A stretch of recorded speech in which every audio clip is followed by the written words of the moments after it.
So God created us and He made us a triune being. That means we have a spirit, we are clothed with flesh, and we have a soul. But this was not always the case.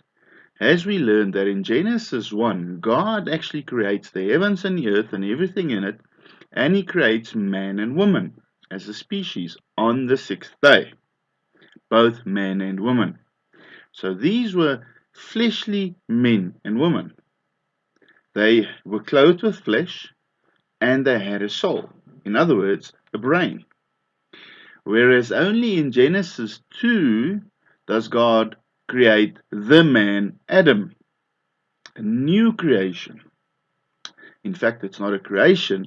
God forms him. It's a new word. So the word yatsar. And the root meaning of that word is to press, as if you would press a lump of clay. So that is the man Adam. So the man Adam receives for the first time of the indwelling spirit of God. That spirit is called the Word of God. In fact, we know that spirit today. His name is Jesus, or Emmanuel, as the angel Gabriel called him. But what's confusing to us is often the difference between the spirit, the soul, and the flesh. And we often treat this as a whole, as the body. But God makes it clear that there's only one way of service that He requires, and that's a spiritual way of service, a spiritual way of worship. He does not require and He does not want fleshly worship, and He also does not want soulish worship. So, to understand that clearly, God gave us an example in the Garden of Eden, an example to be understood for all generations, a picture, so that if somebody read it 1,000 years ago, they would perfectly and clearly understand what it says, even 3,000 years ago. And even 2,000 years from now, it will still be clearly understood. What is that example? That example is the Garden of Eden. Now, to understand the garden, we have to realize that this garden that God created is the man Adam's soul. And we all have a garden, right? So the garden is not about what grows within it, but the garden is the piece of land that is encircled or that has a fence. That is the garden. Doesn't matter if there's nothing growing in it, as long as there's this piece of land. So God says that in this piece of land, in the man Adam's soul, He planted His spirit, that tree of life called the Word. Unfortunately, there was another tree there as well, and that was the flesh tree. It was in the midst as well, and God clearly says that the man Adam and his wife Eve were not to partake of it. They must partake of the flesh tree. They must be spiritual. They must partake of the spirit tree. They must be spiritual and not the flesh tree. Okay? So what does that mean? That means that this tree of life, its main purpose was to get water from within the earth, the rain and the mist that came on the earth. It was to take that water and pull it up and put it in the fruit. Then when the man Adam would eat of this fruit, in other words, he would partake of these spiritual things. He would get a large portion of this Spirit of God for him, for power and works and things like that. Unfortunately, through the cunning plan of Satan, he deceives us and we become fleshly. How does he do that? God says in Genesis that in the day that they eat of this tree, they will surely perish. Satan comes to Eve with a cunning plan, and he says that God really say, in the day that you eat of this tree, you will perish. And she says, yes, in the day that we eat of this tree, we will surely die. And he says, you will not surely die, because God knows that this tree is good for knowledge, and you will become like God. So Eve, looking at this tree, saw that it was good. It was good for knowledge. And she partakes of this tree. And she gives to Adam to eat as well. And what happens? They don't die. Does that mean God lied? No. God is not a man that he should lie. Paul says that's the one thing God can't do. He cannot tell a lie. So what happened? Something must have died. In fact, what did happen that day is they died spiritually. God withdrew that spirit of His called the Word, that tree of life. And He said, look, because you chose of the other tree, of the flesh tree, I will withdraw my spirit. And from that day on, we cannot partake of the divine nature of God. We cannot partake of His spirit, only of the flesh tree, only of our fleshly natural nature. And it takes about 4,000 years for men to walk in religion and to walk through Moses or the prophet to speak to God, for them to be able to communicate with God or to have relation with God. God, in fact, pronounces a curse over the land. He says that soul will be cursed, and you'll have to toil very hard in that soul. What does that mean? That means if he wants of the Spirit of God, if he wants of the Word of God, he's going to have to really work hard at it. Because God hides himself. He puts himself out of that soul. And the only way for them to find him again is to work very hard in that soul. So they prepare the ground, they sow, and then they reap. And the moisture that was in the reapings of them would be the Spirit of God. So it was a small amount, not as much as they used to have, by eating of the tree of life. And that was the curse. The curse is that God withheld his Spirit. He withdrew, so that we have to really work hard to go and meet him, to search for him, to find him. Now we do learn in Malachi, which is the last book of the Old Testament, that God in fact left a remnant of his Spirit. He did not remove the whole Spirit. And the reason for that is because he wanted holy offspring. He wanted children. He wanted holy children. And that's why he left a remnant of the Spirit.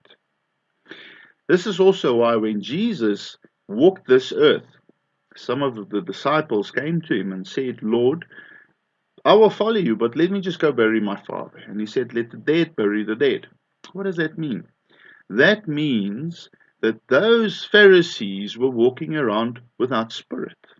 They were alive, they were eating, they were marrying, they were drinking, but they were walking according to their fleshly nature. Their soul was so accustomed to walking after their flesh that they could not even fathom that there's another state of being, that there's another nature that we can partake of, and that is the spiritual nature, the Spirit of God. In fact, one of the teachers, a man with the name of Nicodemus, comes to Jesus at night. He was obviously scared and confused, and he didn't want all the other Pharisees to see that he's speaking to this young rabbi. And he says, Rabbi, everybody can see that you are from God, and no, because nobody can do these works without God. And Jesus says something to him that's astounding. He says, I tell you the truth, Nicodemus, you cannot enter the kingdom of God unless you are born again.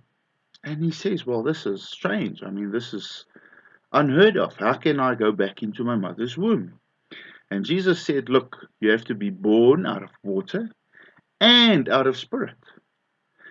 And still, he did not understand that Jesus was talking of the new nature, the spiritual nature, the nature, the tree of life that was lost in the Garden of Eden. Nicodemus never understood that. And I'm sure only afterwards he understood it, as I'm sure he became a Christian. But at that time and at that point, he never understood it. And we have the same problem today.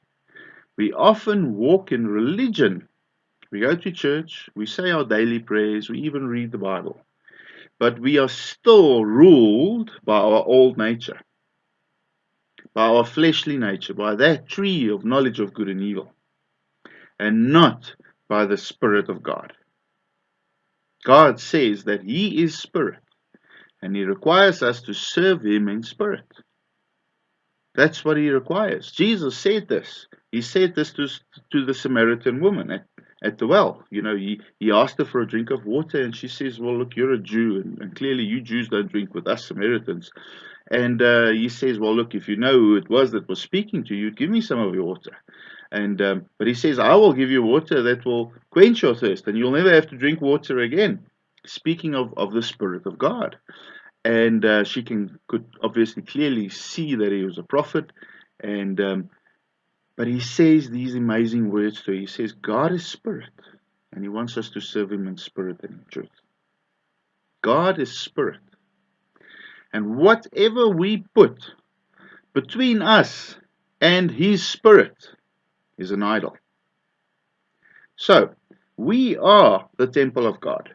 Remember, Jesus said that if you tear down this temple, I will rebuild it in 3 days. The Pharisees obviously thought he was blaspheming because it took 46 years to build a temple, but he was talking about the temple of his body. And we are that body. We are the temple of God. And God, who is spirit, wants to come and indwell us. But more than that, he wants to rule and reign within his spirit, within his temple, as God, through and by his spirit. What do? We say, no, no, no, no, God. We would rather walk according to our fleshly lusts. And more than that, and even more serious than that, we would listen to our own soul. Now, what is that? What is the soul? The soul are 3 things. It's our will, it's our character, and it's our intellect. So if you take a brain, that's basically what it is. Sure, it's a piece of flesh, but the soul of it, the essence of it is our will, our character, and our intelligence, our intellect. Now, Jesus, one of the first things he taught us was the Lord's Prayer. He says, Thy will be done. In other words, God's will be done, not our own will. You know, so often we think we can decide what to do with our lives, with our daily walk. God says, no, no, no, you are not your own anymore. You have been bought at a great price. He sent his son so that he could buy us. We are not our own anymore. He wants to sit in this temple and rule and reign. He wants to decide what and when. So not our will be done, his will be done. What does that include? That includes your daily decisions. That includes your career. That includes your family. That includes everything. Everything. That does not just mean your Sunday worship time or to which church you go. It means everything. God comes and he gives this to you for free, but it will cost you everything. His will be done. The second part of that is the character. Now, everybody knows that once you become a Christian, once you have of that indwelling Spirit of God, you know, he starts to change you. And we transform and we become different. We take on Jesus' character. So this is usually the first thing that happens when we become a Christian, is transformation. And people think, wow, look, I'm a new creation. I don't swear anymore. I don't drink as often. I don't go with harlots anymore. Because that's the first thing that changes. Well, good. But that's not all. You still have to follow God's will. Character and will is 2 different things. Character means you're a better person. Will means you're obedient. Will means your lifestyle now reflects God, and it doesn't reflect your own will. That includes everything, your family, your career, your whatever you do, your lifestyle, your home, your car, everything. Just because you've started to transform in character, meaning you're a better person, you're more loving, you don't get angry as often. And even if you do get angry, you don't react on it. That's good. Those are all spiritual fruit. But that's not the only fruit that you're supposed to carry. You're supposed to lay down your will completely. Which brings us to the third part of the soul, our intellect.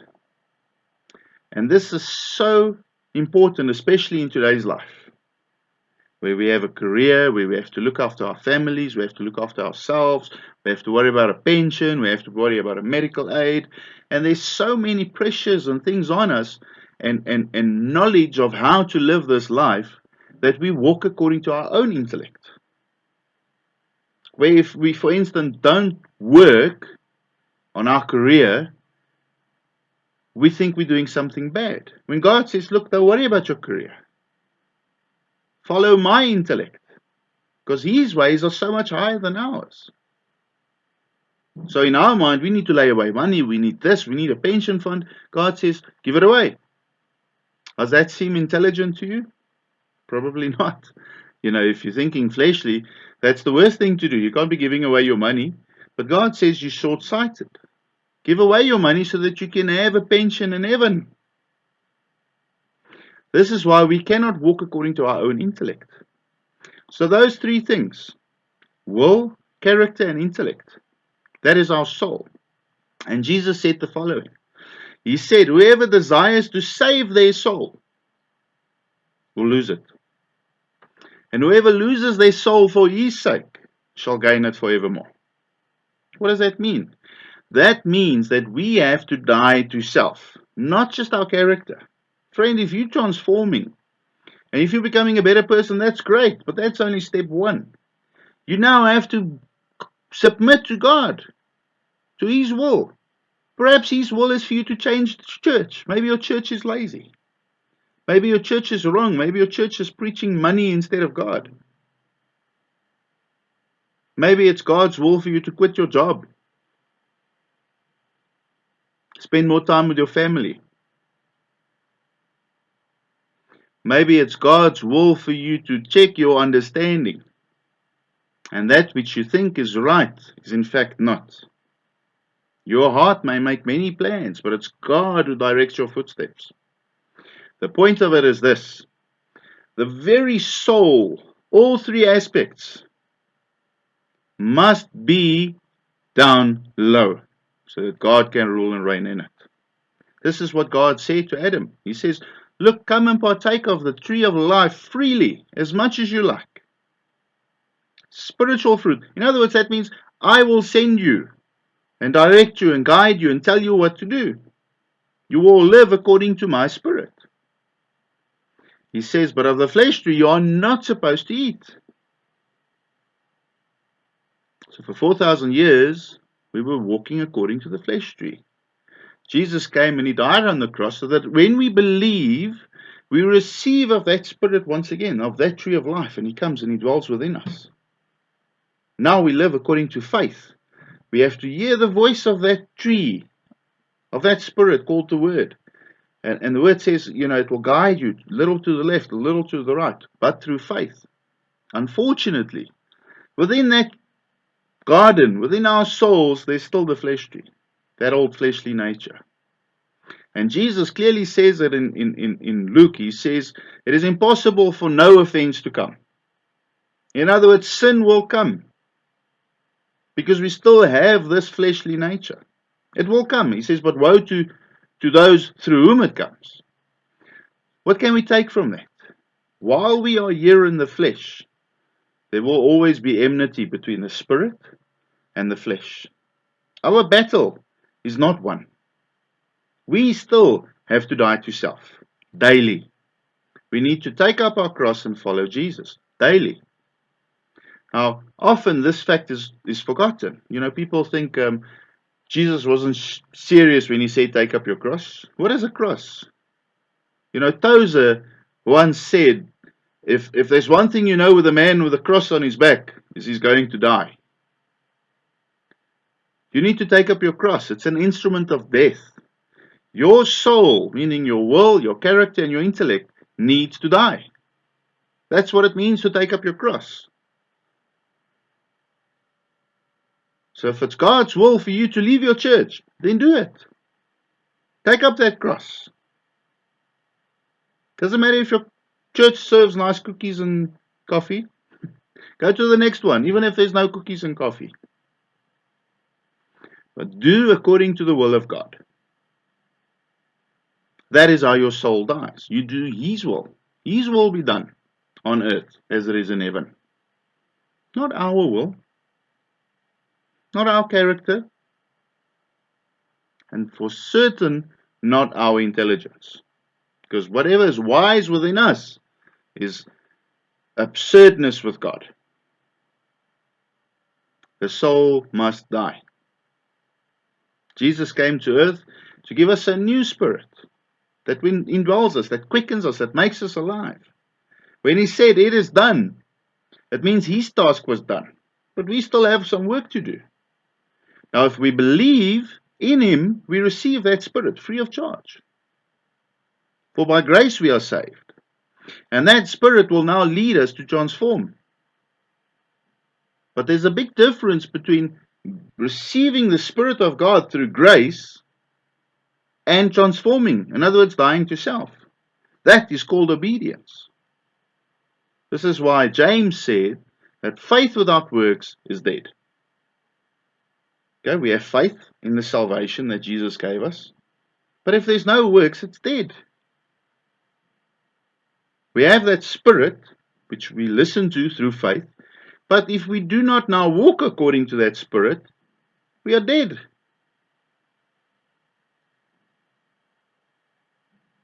Friend, if you've been a Christian for a long time, but you haven't walked according to the Spirit of God, you are yet a babe.